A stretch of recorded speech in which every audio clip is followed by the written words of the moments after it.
సరే సరేనయ్యా, ముందు ఆ దొంగల సంగతి చూడండి. అర్రే ఎంపీ గారింట్లో పడ్డ దొంగల్ని పట్టుకోలేనోళ్ళు సామాన్య పౌరులకు మీరే న్యాయం కల్పిస్తారయ్యా? అర్రే అంటే అన్నారంటారు గాని తొందరగా పట్టుకోండి ఆ దొంగల్ని. సార్ సార్ సార్ ఏంటయ్యా కంగారు? విత్తనాలు ఏం అయిపోలేదు, ఇంకా చాలా ఉన్నాయి. ఎన్ని బస్తాలు కావాలో చెప్పు. ఆ విత్తనాలే సార్ నాకు కొంప ముంచింది. నన్ను మీరే కాపాడాలి సార్. ఏంట్రా, నా ఇంటి బయట ఇచ్చట అందరినీ కాపాడబడును అని బోర్డు ఏమైనా ఉందా? ఊపుకుంటూ వచ్చేసావు. అదేంటి సార్ అలా అంటారు? మీరిచ్చిన విత్తనాలు అమ్మబట్టే కదా నా మీద అరెస్ట్ వారెంట్ ఇష్యూ అయింది. అంతేరా, చట్టం తన పని తాను చేసుకుపోతుంది. ఎక్కువ లాభం వస్తుందనేగా నేను ఇచ్చిన విత్తనాలు అమ్మావు. ఇప్పుడేమో నా కోసం అమ్మినట్టుగా మాట్లాడుతున్నావు. కాకమ్మ కబుర్లు చెప్పకండి. ఆ విత్తనాలు మీ దగ్గర కొన్నవే అని చెప్తే నాతో పాటు మిమ్మల్ని కూడా బొక్కలో వేస్తారు. ఏంట్రా ఈ వాయిస్ లేస్తుంది? నువ్వు నా దగ్గర విత్తనాలు కొన్నట్టుగా బిల్స్ కానీ ఏమైనా సాక్ష్యాలున్నాయా? లేకపోతే నా మాటలు కాదని నీ మాటలు ఎవరైనా నమ్ముతాడు చెప్పు. అయ్యా అంత మాట అనకండి అయ్యా. నన్ను ఇప్పుడు ఏం చేయమంటారో చెప్పండి. అలాగన్నావు బాగుంది. ఓ 10 లక్షలు పట్టరా. అమ్మో 10 లక్షలా? అరెస్ట్ వారెంట్ క్యాన్సిల్ చేయడం అంటే ఆషామాషి విషయం కాదు. ఏదైనా తేడా వస్తే నా తలకు చుట్టుకుంటుంది తెలుసా? సరేనయ్యా, తెస్తాను. పోయి పట్టరా పో. ఉంటానయ్యా. ఏమయ్యా? నమస్తే సార్. వాళ్ళెవరో దొంగతనం చేయడం ఏంటి, ఆ కమిషనర్ మనల్ని తిట్టడం ఏంటి? అయినా గొట్టంగాలు ఏ జూబ్లీ హిల్స్ లో బంజారా హిల్స్ లో దొంగతనం చేయకుండా అస్తమానం మన ఏరియాలను దొంగతనం చేస్తున్నారు. ఇదంతా మన కర్మయ్యా. ఫిల్మ్ డైరీ అయితే బెస్ట్ సార్. సినిమా వాళ్ళు ఉంటారు. వేషాలు ఎద్దు గాని. వారం లోపు ఆ దొంగల్ని పట్టుకుని కమిషనర్ గారి దగ్గర మీరు బెస్ట్ అనిపించుకోవాలి సార్. ఒక్క నిమిషం sir. Good news sir, very good news. దొంగ దొరికాడు. ఏ దొంగ? మార్కెట్ లో నీ పర్స్ కొట్టేసినాడా? కాదు సార్, 7 ఏళ్లుగా మన డిపార్ట్మెంట్ ని ముప్పు తిప్పలు పెడుతున్న ఆ దొంగని పట్టుకున్నాను సార్. కోట్ల రూపాయలు కొల్లగొట్టిన ఆ దొంగని రెడ్ హ్యాండెడ్ గా విత్ ప్రూఫ్ పట్టుకున్నాను సార్. దొంగ దొరికాడంటే పదండి. Okay sir.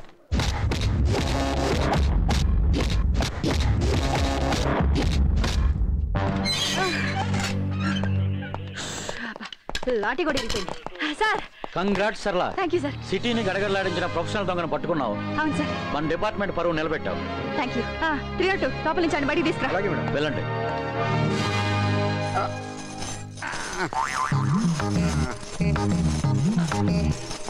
నారాయణ, నువ్వా?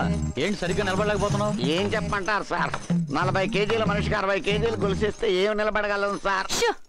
సార్, ఈ ప్రొఫెషనల్ దొంగ మీకు ముందే తెలుసా? నువ్వు పట్టుకుంది ప్రొఫెషనల్ దొంగను కాదు, కనీసం పర్సు కూడా కొట్టలేని ఈ నారాయణ్ని. సార్, మరీ రెస్పెక్ట్ లేకుండా పిల్ల దొంగలాగా పీకి పారేయకండి సార్. సార్, వీడి మాటలు మీరు నమ్మకండి.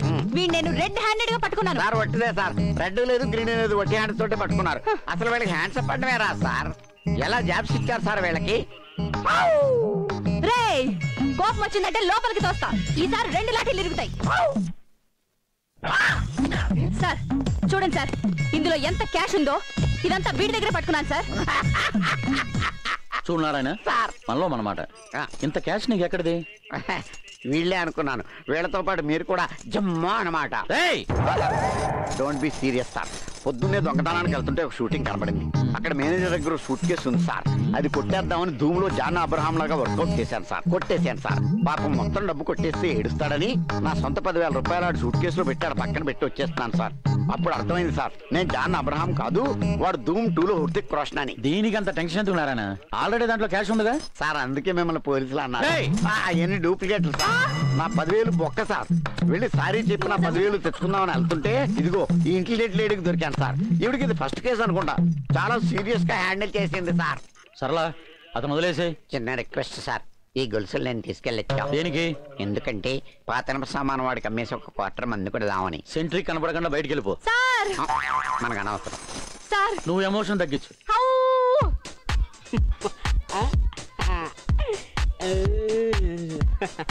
ఏరా ఓనర్లు ఎవరు లేరా? ఈ కంటికి నేను ఓనర్లా కనబట్టలేదా? అబ్బో, నీకు బిల్లు ఎక్కువ బిల్లు తక్కువ. తీసుకో. ఇచ్చిన 10 రూపాయలు ఓనర్ కావాలంట. ఓనర్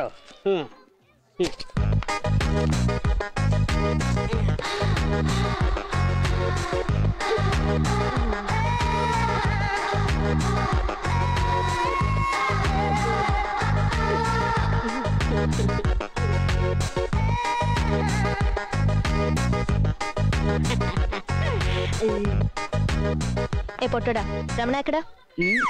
స్మార్ట్ గా పిల్లొచ్చు కదా. అంత సీన్ లేదులే. రమణ ఎప్పుడు వస్తాడు? ఏమైనా డబ్బులు తీసుకోండి. హలో, ఏమైనా డబ్బులు తీసుకోండి. ఏవి లేని అడవిలో ఎలికి పెట్టి జంతువట. నేను ఎలకనే. వెళ్ళు. ఇప్పుడే రావడం. సర్లే రమణ వస్తే నేను వచ్చానని చెప్పు.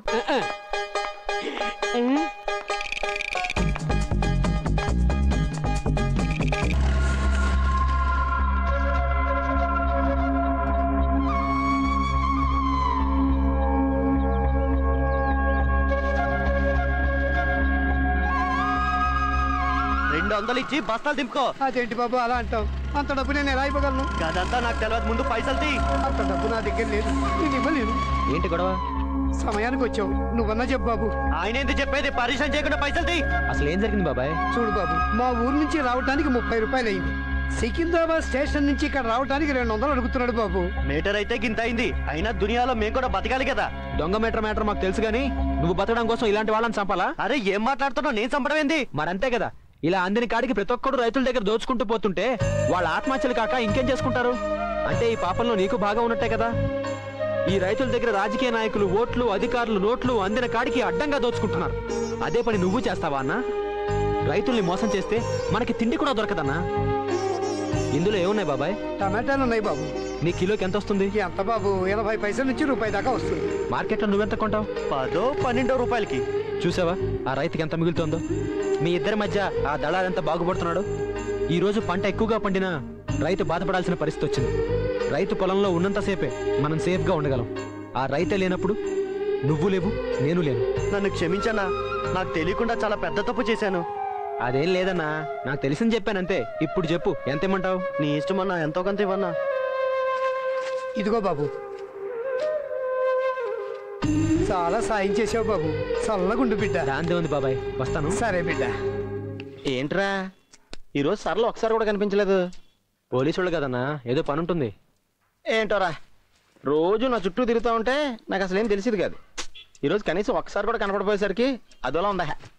అంత ఇదిగా ఉంటే చెప్పేచ్చుగా. అవునన్నా, వదినా అని పిలిస్తే ఆవిడ మొహం క్యాండిల్లా వెళ్ళిపోతుంది.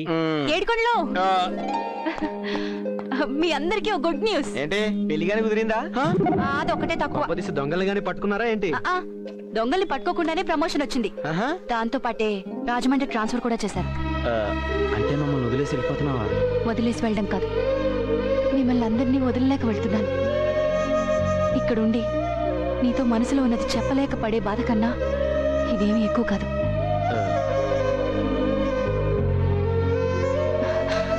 ఇంతకంటే ఎలా చెప్పాలి?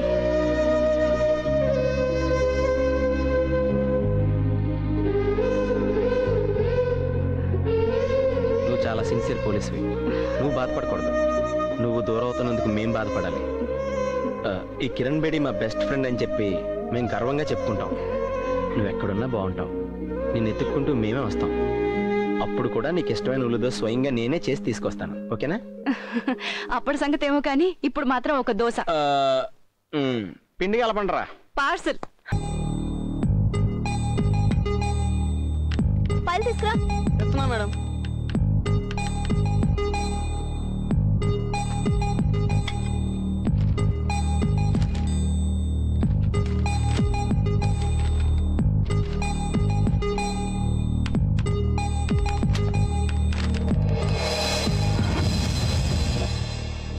నాకు ఈ పెళ్ళి వద్దా ఆంటీ? Please aunty. మీ నాన్నగారితో నేను చెప్తాను కదా, రెడీ అవ్వ. రెడీ అవ్వలేదేంటి? పెళ్లి చూపులు వచ్చేస్తున్నారమ్మా. నాకు ఈ పెళ్లి ఇష్టం లేదు నాన్న. మరి ఏం చేస్తా ఉన్నా? నేను రమణని పెళ్లి చేసుకుంటాను నాన్న. ఆడి పేరు ఎత్తేమంటే 4 సీరేస్తాను. అసలు ఆడి దగ్గరే ఉందే. ఆడే ఓ దిక్కుమాలి వంటలు నడుపుకుంటున్నాడు. మర్యాదగా నేను తెచ్చిన సంబంధం చేసుకోవి, సుఖపడతావమ్మా.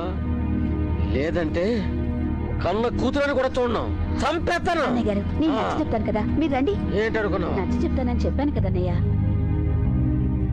చూడమ్మా, తల్లి లేని నిన్ను పువ్వులో పెట్టి పెంచారు మీ నాన్నగారు. ఏది చేసినా నీ సంతోషం కోసమే చేశారు. ఒక్కసారి ఆ అబ్బాయిని వచ్చి చూడు, ఆ తర్వాత ఏం జరుగుతుందో చూద్దాం.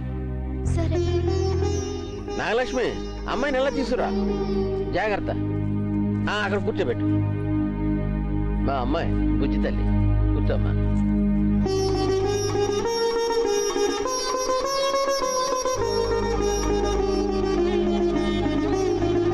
బావగారు, అమ్మాయి లక్షణంగా ఉంది, మా అందరికీ నచ్చింది. అంత దేవుడిదయ్యా. ఇంకా మిగతా విషయాలు మాట్లాడుకుంటే మంచి. నేను పెళ్లి కొడుకుతో కొన్ని విషయాలు మాట్లాడాలి. నువ్వు మాట్లాడేది? నోరు మూసులు కూర్చో. మీరుండండి బావగారు, అమ్మాయి ఏదో మాట్లాడాలంటోంది కదా, మాట్లాడేవండి, పర్వాలేదు. నేను ఒక అతని ప్రాణంగా ప్రేమించాను తెలుసా? నాన్నగారు చెప్పారు ఈ రోజుల్లో ఇలాంటివన్నీ మామూలే, ఇలాంటివి ఏవి మనం పట్టించుకోకూడదు. అంటే ఇంకొకరి ఎంగిలి కంచెను నువ్వు తింటావన్నమాట. నాన్నగారు ఏంటి ఎంగిలి కంచం అంటుంది? ఊరుకోరా తింగర ముద్దు. ఎంగిలైందని బంగారపు కంచాన్ని పడేస్తావా? శుభ్రంగా కడుక్కొని వాడుకుంటాం కదా, ఇది అంతే.